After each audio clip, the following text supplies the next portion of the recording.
Good morning बच्चों। मैं Ranjita ma'am class 4 में हिंदी व्याकरण में पाठ 2 से वर्ण पढ़ाऊंगी। बच्चों, कल आप लोग वर्ण पढ़े थे, वर्ण के भेद, स्वर। आज पढ़िएगा मात्रा। व्यंजनों के साथ प्रयोग में लाए जाने वाले स्वरों के चिन्हों को मात्रा कहते हैं। व्यंजनों के साथ प्रयोग में लाए जाने वाले स्वर के चिन्हों को मात्रा कहते हैं। अब मात्रा क्या है?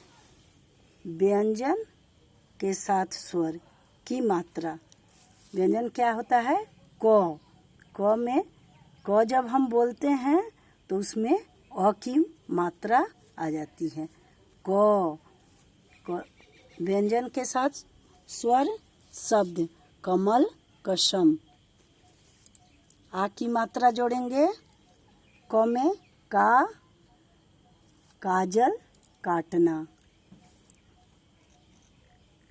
दो गो एकले, कै, कैसा, कैद।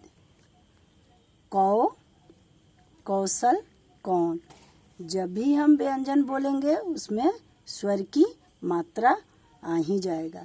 व्यंजन जिन वर्णों का उच्चारण स्वरों की सहायता से होता है उन्हें क्या कहते हैं? व्यंजन कहते हैं। हिंदी भाषा में 33 व्यंजन हैं। आप लोग को पता है क से ह तक क्या होता है? व्यंजन।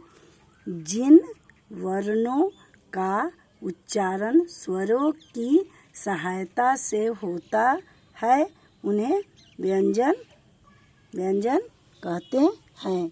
हिंदी भाषा में 33 व्यंजन है क से ह तक।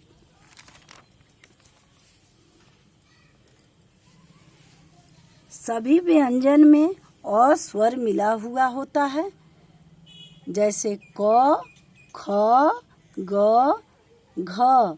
आप लोग भी बोलकर देखिए, जब भी क का उच्चारण कीजिए उसमें अ आएगा ही, ख सभी में आएगा।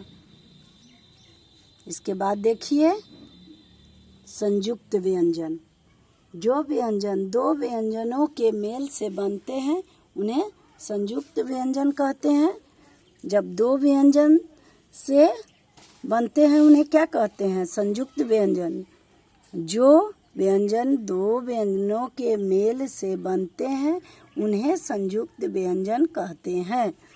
हिंदी भाषा में निम्नलिखित 4 संयुक्त व्यंजन हैं। पिछले क्लास में भी आप लोग पढ़े हैं।